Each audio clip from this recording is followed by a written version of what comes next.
Orientalism থেকে বর্তমান modern পর্যন্ত আমরা আসলে অনেক ধরনের অনেকগুলো বিষয় দেখতে পাই। তার মধ্যে এই যে সময়টা যে চলতেছে, যে সময় রিয়েল টাইম থেকে রিয়েল টাইম, এই জিনিসটা আসলে সময়ের একটা সাক্ষী। অনেক সময় দেখা যায় মানুষ কথা বলতে গিয়ে কথা শোনে না, কিংবা তার কথা কাউকে সে বলতে পারে না। দেখা যায় সে রাস্তা দিয়ে হাঁটতেছে, হয়তো গাছকে জড়িয়ে ধরতেছে, গাছের সাথে একটা কানেকশনটা হয়। ঠিক লেখক, কবি, গবেষক অনেকটা মনে হয় কি তার যে চিন্তাভাবনাগুলো হয়তো সে কোনো জায়গায় প্রকাশ করতে পারে না, বিদায় তার লিখনির মাধ্যমে হয়তো বা পরবর্তী প্রজন্মকে জানান দেয় যে এটাই হয়তো এই বিষয়টা এরকম। ঠিক তারই একটা অংশ হিসেবে আজকের যে আলোচনা, নন্দনকাননের যে পাঠচক্র পর্ব ৮, কালের ইতিহাস, এই যে ফেনী সম্পর্কে সংকলন ও সম্পাদনা যে রিজভীর যে বিষয়টা, আমি বরাবরই প্রথমে দেখে অবাক হলাম যে ১৫০ বছর। তো ওই যে প্রথম থেকে ২০২৬ পর্যন্ত দেখতেছিলাম আসলে জিনিসটা কী কিংবা কীরকম। তো শুরুতেই প্রথমে দেখি বইটার মধ্যে আসলে যে জিনিসটা দেখতে পাই, প্রথমে যে ধন্যবাদ জানাই সম্পাদক এবং আজকের অনুষ্ঠানের যে নন্দনকাননের যে সাহিত্য সম্পাদক আলমগীর মাসুদকে পাঠক হিসেবে আমাকে বলার জন্য, সুযোগ দেওয়ার জন্য। আর আমি বরাবরই চট্টগ্রামের মানুষ, সেই চট্টগ্রাম মানুষ হয়েও ফেনীর যে ইতিহাস সম্পর্কে যে আমার যে জানার যে পিপাসা, সেই জায়গা থেকে আসা কিংবা বলা। তো এই বইটি যখন আমি দেখি, দেখার পর প্রতিটা অংশের মধ্যে আমি হোঁচটটা খাই হচ্ছে যখন সূচিটা দেখতে যাই। আমি চিন্তা করলাম এখানে সিরিয়ালের জায়গাটা কিংবা চিন্তার জায়গাটা এইভাবে কেন, কিংবা এরকম কেন। হয়তো সম্পাদনার কোনো একটা নির্দিষ্ট দৃষ্টিভঙ্গি থাকতে পারে, চিন্তাভাবনাগুলো থাকতে পারে। তো আমি সেই জায়গা থেকে যেটা বের করে আনি, যে এখানে দেখতে পাই সেই ইতিহাসের প্রথম থেকে গোড়াপত্তনের যে বিষয়গুলো, মহকুমার যে বিষয়গুলো, পাশাপাশি হচ্ছে উপনিবেশিকের যে আমলগুলো এবং কিংবদন্তি ব্যক্তিবর্গের যে বিষয়গুলো, এবং সাংস্কৃতিক, অর্থনৈতিক, সামাজিক, শেষে গিয়ে সাংস্কৃতিক এবং লোকশিল্প তথা অন্যান্য বিষয়গুলো আমি খুঁজে পাই। যদি হয়তো আলাদা একসাথে মানে বর্গ আকারে কিংবা সমষ্টি আকারে নেই, হয়তো এলোমেলো বিষয়টা আছে, কিন্তু জিনিসটার মধ্য দিয়ে যখন আমি পড়তে যাই বারবারই আমি আটকে যাচ্ছি। তো প্রথমে শুরুতেই তিনটে বিষয় অবশ্য বলতে হয় বই সম্পর্কে। যে বইটা যদি আমি আসলে যদি বলি যে ইতিহাস জিনিসটা আসলে জানাটা কেন প্রয়োজন, কেন এই সময়ের জন্য এটা প্রাসঙ্গিক, কেন আসলে জরুরি, তো সেই জায়গা থেকে প্রথমে আমি একটা গল্প মাধ্যমে সুযোগ দেবো। সেটা হচ্ছে আমি চারুকলা স্টুডেন্ট হিসেবে একটা বই পড়েছিলাম বিশ্ববিদ্যালয় জীবনে, পরিদর্শনের শিল্পিকতা। তো এই বইয়ের মধ্যে পরিদর্শন দেখা যায় ফ্রান্সে যায়, গিয়ে একটা সেলুনে ওনার চুল কাটতেছে, কাটার সময় হঠাৎ করে বিভিন্ন বিষয় নিয়ে কথা বলছে, এই যে তোমাদের তো ফ্রান্সে দেখা যায় লুভর আছে, বিভিন্ন ধরনের শিল্প আছে, তো বিভিন্ন কথা হচ্ছিল। দেখা যায় প্রত্যেকটা বিষয়ের সাথে সেলুনের যে নাপিত বিভিন্ন বিষয়ের সাথে কানেক্ট করতেছে, তার যে জানা, তার যে পাণ্ডিত্য, দেখা যায় একটা শিল্পীকেও ছাড়িয়ে যাচ্ছে। পরিদর্শনে অবাক হলো, কিন্তু আসলাম তো ফ্রান্সে, কিন্তু শিল্পী মানে এই না যে পুরো এই প্রত্যেকটা ব্যক্তি শিল্প সম্পর্কে সুন্দর একটা ধারণা রাখে। তুমি বারবারই অবাক হলো। পরে যখন পরিচয় দিল আমিও কিন্তু একজন শিল্পী, পরে যখন টাকাটা দিল অর্ধেক টাকা রাখলো। শিল্পের প্রতি যে একটা মূল্যায়ন, যে একটা অবস্থান, সেই জিনিসটা তাদের দৃষ্টিভঙ্গির মধ্যে আছে। তো আমি বলতে চাচ্ছি এই বইটা যদি ফেনীর কোনো সন্তান হয়ে থাকে, যদি এটা না পড়ে, তাহলে আমি বলবো সে আসলে এই মাটির বঙ্গ সন্তান না। মানে বরাবরই এটা অনেকটা হয়ে যায়। কারণ আমি যদি আমার পূর্বপুরুষের ইতিহাস না জানি, সেক্ষেত্রে সক্রেটিসের একটা সুন্দর লাইন আছে, নিজেকে জানো, যে আমি কে, আমার ঐতিহ্য কী, আমার মাটি কী, আমার কি বলে। তাহলে না জানলে তো আসলে হয় না, কিংবা আসলে আমি নিজেই হয়তো বা বাইরের এলিয়েন টাইপের কোনো একটা বিষয়ের মধ্যে পড়ে থাকি। তো ঠিক তেমনি বেলজারের সভ্যতার মধ্যে একটা সুন্দর লাইন আছে এরকম, যে সভ্যতার ধার প্রান্তে ধারে ধারে অনেক কিছু হয়, অনেক কিছু গোড়াপত্তরের মধ্যে পরিবর্তনটা হয়। ঠিক একটা লাইন আছে এরকম, অশিক্ষিতকে শিক্ষিত করার নামে হচ্ছে যে সভ্যতা, আবার ওই শিক্ষিত মানুষগুলোকে একটা নির্দিষ্ট মানবিক দৃষ্টিভঙ্গি এবং মূল্যবোধের মধ্য দিয়ে, মননের মধ্য দিয়ে একটা জায়গায় নিয়ে যায়, সেটা হচ্ছে সুসভ্যতা। তো আমার কাছে মনে হচ্ছে যদি ফেনীর এই অঞ্চলটুকু সুসভ্য একটা জায়গায় যদি ফিরতে চায়, তাহলে এই টাচের স্পর্শটা খুব দরকার, আমার কাছে যেটা মনে হচ্ছে। তো শুরুতেই আমি লেখাগুলোর মধ্য থেকে প্রথমে চলে যাব হচ্ছে যে জিনিসটার মধ্যে প্রথম যে লেখাটা আমি পাই 1798 সালে ফ্রান্সিস বুকাননের যে বিষয়টা। তো প্রথমে যখন আমি এই লেখাটা দেখি, আমি নিজেও পিটিআইতে পড়াশোনা যখন করাই, হালকা আমার শিক্ষার সাথে একটা টাচ আছেই। তো নর্মালি একটু স্টাডি করে দেখলাম, ইউপিএলের যে বইটা, ইউনিভার্সিটি প্রেস লিমিটেডের বইটা দেখেই একটু নাড়াচাড়া করলাম। তার সাথে আমি যে জিনিসটা দেখতে পেলাম, আমরা জানি উপনিবেশ আমলে উনি যখন এইখানকার মহকুমার এই অঞ্চলের একটা দায়িত্বটা ছিল, উনি বরাবরই একটা জরিপের মতো করে উনি কাজটা করেছেন। এবং তার কিছু দিনালিপি আমরা দেখতে পাই ডায়েরির মধ্যে, মার্চের কিছু তারিখ, এপ্রিলের কিছু তারিখ।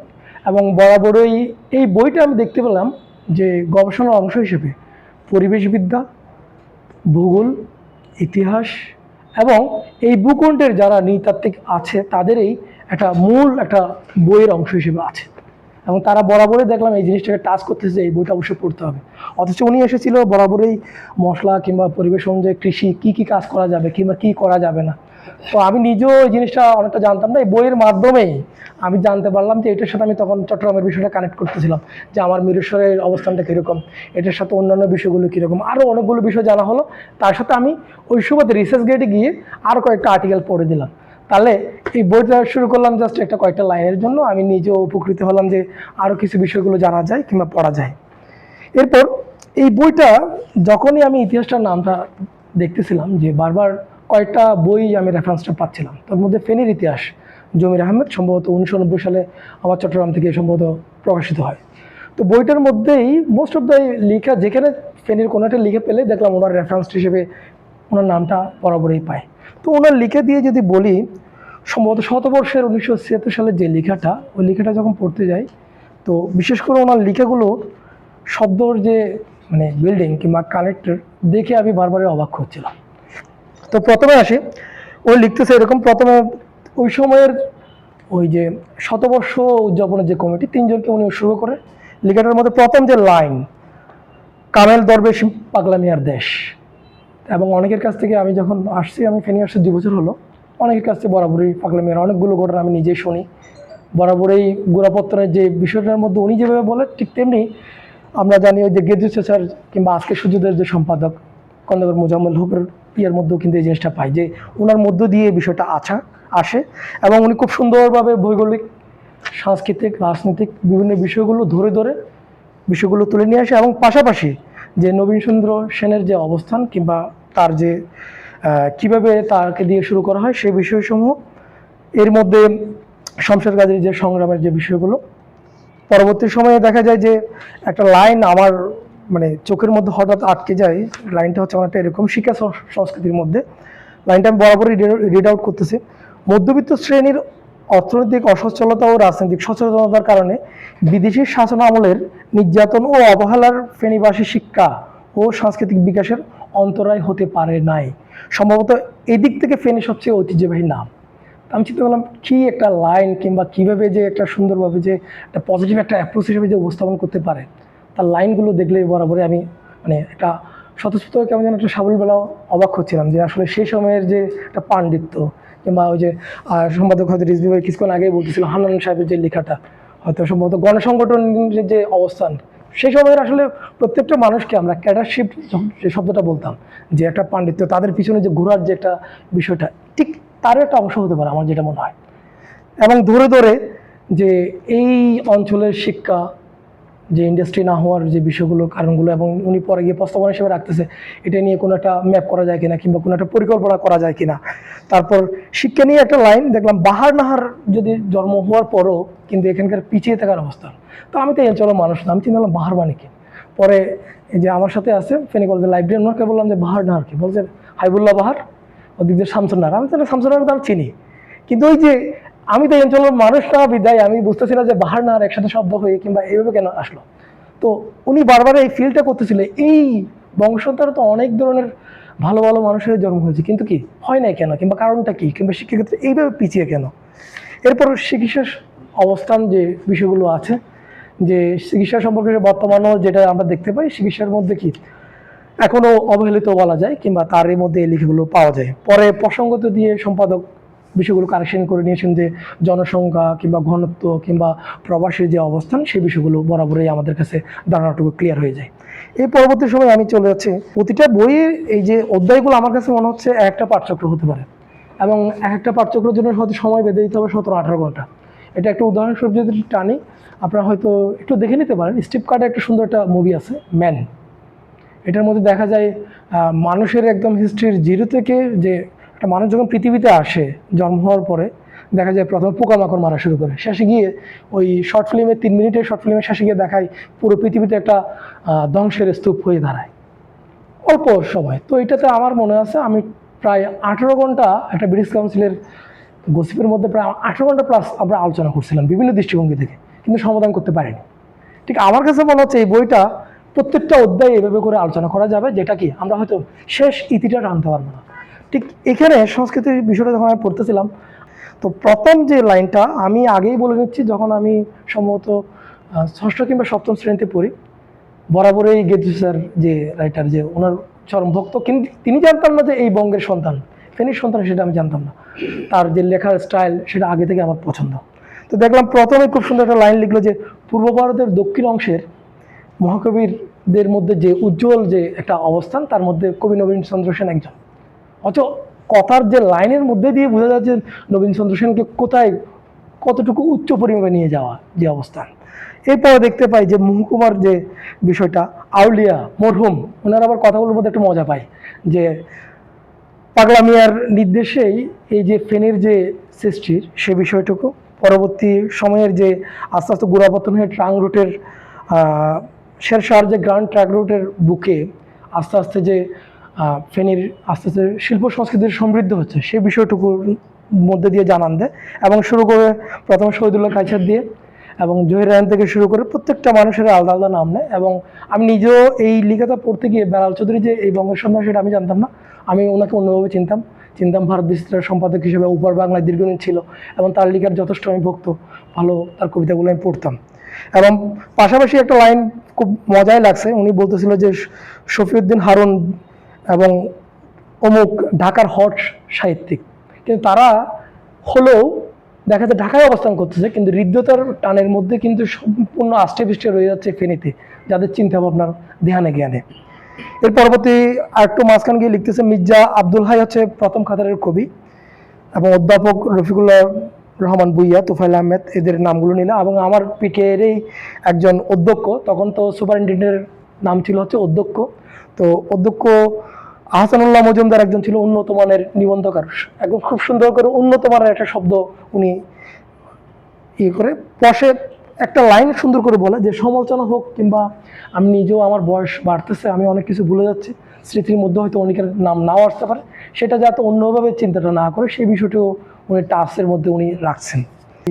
কুড়ি শিল্পগোষ্ঠীর যে উনি যে সেই সময়ে অসংখ্য কবিতার যে একটা ছাপ, সেই জিনিসটার বিষয়টা, এবং মুক্তাঙ্গর, খেলাঘর, উদিচি, মঞ্জুর তাজিম সহ গল্পকার বিষয়গুলো আছেই। এবং মহিলা যে কবি যারা ছিল কিংবা লেখক সাহিত্যিক যারা ছিল, আখতারউদ্দিন রুবি এবং হচ্ছে যে কালাদা আর্য, জামিল আক্তার, তাদের নাম নিতেও কিন্তু উনি ভুল করেন। তারা বিভিন্ন ছোট ছোট লিটল ম্যাগগুলো সম্পাদনা করতেন, তাদের মধ্যে পল্লীবার্তা, নবনূর, জাগরণ, গিয়াসউদ্দিন হায়দারের নির্ঝর, এই বিষয়গুলো, এবং এরশাদ মজুমদারের সাপ্তাহিক ফসল, এই বিষয়গুলো। শেষে গিয়ে মানে যারা আমাদের পড়াশোনার দায়িত্ব থাকেন তাদের মধ্যেও যে ভালো ভালো রাইটারগুলো ছিল লিখতো, তাদের মধ্যে একজনের নাম উনি ভালোভাবে বলেছেন, শহীদ আকন্দ, ডেপুটি ম্যাজিস্ট্রেট সম্ভবত ছিলেন। পরবর্তী সাংস্কৃতিক সংঘ এবং শিল্পী ও শ্যামলী এবং ফেনী আর্ট কাউন্সিল সম্ভবত একটা সংগঠন ছিল, আমি ওটা বর্তমান যেটা আছে সেটা কিনা আমি জানি না, হয়তো সম্পাদক জানবেন। এবং বর্তমানে একটা আছে জানি, কিন্তু আমি নিজে একটা মিটিংয়ে বসেছিলাম, কিন্তু ওটার সাথে এটার কানেক্টেড আছে কিনা আমি সম্ভবত জানি না। এবং আবারও ঘুরে ফিরে সন্দীপন, এই বিষয়গুলোর কথা বলা হচ্ছে। এবং উনি বরাবরই এই বিষয়টা নিয়ে আশাবাদী যে আমার এই ভঙ্গি অনেক ধরনের বিষয়গুলো কাজ হবে। এবং আমি নিজেও সম্ভবত 2-3টা লেখা কিংবা বিভিন্ন জায়গা থেকে কালেকশন করে অনেক সময় পড়েছি, দেখা যায় একজন মানুষের নাম বরাবরই অনেকে দেখলাম কেমন যেন একটা বাদ পড়তে আমি দেখেছি। সেটা হচ্ছে, আমি যেহেতু শিল্পী, চিত্রশিল্পী, ওই যে শিল্পী কায়েম চৌধুরী, এই ফেনীর সন্তান, কিন্তু দেখলাম অনেক জায়গায় ওনার নামটা আমি দেখি না, কিংবা একদম ঢালাও করে কিংবা স্মরণ করতে ওইভাবে আমি কোনো সময় আমার চোখে পড়েনি। পরে প্রসঙ্গত সম্পাদক যে জিনিসটা করেন যে এই সময়ে এসে যারা কাজগুলো করেছেন, বিশেষ করে সেটা আমি আসলে অনেকটা বললে, সামনাসামনি বললে কেমন যেন দেখে আমি জানি না, আমি নিজেও প্রায় সময় বলি, সেটা হচ্ছে এরকম যে ফেনীতে আমি মোটামুটি চাকরির সুবাদে বিভিন্ন জেলায় আমি অবস্থান করি, কিংবা আগে গণসংগঠন করাতে বিভিন্ন জেলায় আমি যাই, ঘুরতে যাই, দেখি। তো সেই জায়গায় মফস্বলের মতো একটা জায়গায় হয়েও আমরা সবসময় বলি যে নগর কেন্দ্রিক সভ্যতা হচ্ছে সবচেয়ে মানে কি উন্নত হয়, উৎকৃষ্ট হয়, কিন্তু সেই জায়গায় মফস্বলে যে এত ধরনের এত ভ্যারাইটি অফ কাজ হয় সেটা আমি দৈনিক ফেনীর যখন বিভিন্ন কাজগুলো দেখতেছিলাম, আমি বারবার হয়তো কারোর সাথে আলোচনা হয়নি, আমি অবাক হচ্ছিলাম যে এইভাবে কি কাজ আসলে করা যায়, কিংবা এইভাবে কোনো অর্থনৈতিক কোনো সাপোর্ট ছাড়া আমরা নিজেরাই জানি। আমিও কিঞ্চিত প্রকাশনা নিয়ে যুক্ত আছি, সেই সুবাদে আমি দেখতে পাই প্রত্যেকটা কাজের ক্ষেত্রে কেমন যেন একটা অর্থনৈতিক বিষয়গুলোর প্রয়োজন হয়, না হলে কিন্তু কাজটা করা যায় না, কিংবা একটা সামাজিক সাপোর্টটার প্রয়োজন হয়। তো সেই যে কীভাবে কেমন করে তারা আসলে কাজটা করতেছে, আমি বারবার অবাকের দৃষ্টিতে মানে চিন্তা করি আসলে কেমনে সম্ভব, কীভাবে হচ্ছে। কিংবা সাহিত্যের মতো বিষয়টা নন্দনকাননের মতো একটা পেজটা আমি যখন বাগেরহাট ছিলাম, দেখা যায় আমার সাথে যাদের আড্ডা হয়, কুমারদ্বীপ, আমার একসাথে আড্ডা হয় চাণক্য বাড়ই ইনস্ট্রাক্টর, তাদের সাথেও দেখলাম যে তারা খুব ভালোভাবে চেনে, অথচ থাকি সে বাগেরহাটে। কিংবা অন্য আরও আমার চট্টগ্রামের প্রথম আলোর আমি একসময় হাউসে কাজ করতাম, তো সেই সময় উমর ভাই দেখলাম নিয়মিত লিখে কিংবা বিভিন্ন সময় লেখা পাঠাচ্ছে এবং খুব সাদরে কাজগুলো করতেছে। তাহলে এটা তো চারটিখানি কথা না, যেটা আমি চট্টগ্রাম শহরে অনেকগুলো সাহিত্য পাতা দেখি তারা ঠিকমতো ভালোভাবে লেখার অভাবে কিংবা বিভিন্নভাবে কাজটা করতে পারে না। কিন্তু তার বিপরীতে যে এই লেখার মাধ্যমে কিংবা সাহিত্য সম্পাদকের সাথে কথা বলে আমি যেটা জানতে পারি যে লেখক কবি লেখা নির্বাচন করা হয়, এত পরিমাণ লেখা আসে, তার মানে কি আমরা একটা অবস্থানে অবশ্যই ভালো একটা সমাজ বিনির্মাণের জন্য একটা ধাপ বলতে পারি কিংবা একটা অংশ বলতে পারি দৈনিক ফেনীর কিংবা নন্দনকানন কিংবা ভাটিয়াল যে প্রকাশন 2015 সাল থেকে যেটা এখনো পর্যন্ত বিভিন্ন ধরনের লেখা বই আমাদেরকে উপহার দিয়ে যাচ্ছেন। পাশাপাশি স্টারলাইনের সাহিত্য সাময়িকীর অবস্থান হয়তো আমরা এখানকার যারা ফেনীর তারা অবশ্যই জানি, এবং ফেনীর শক্তি সাহিত্য এবং দৈনিক এবেলা সম্ভবত ঈদ সংজ্ঞা কেন্দ্রিক হয়তো সম্ভবত কাজটা করে থাকে, এর বাইরে আমার চোখে পড়েনি। তারপর হচ্ছে বল পয়েন্টের যে দুটো সংখ্যার কথা, ফেনী সাহিত্য সভার 3টি প্রকাশের কথা, এই বিষয়গুলো সম্পাদকের যে দৃষ্টির মাধ্যমে প্রসঙ্গের মাধ্যমে আমি নিজে আরও ভালোভাবে জানতে পারি। তো আবারও এই জায়গায় এসে আমি ধন্যবাদ জানাচ্ছি ওই দৈনিক ফেনী এবং নন্দনকানন পরিবারকে।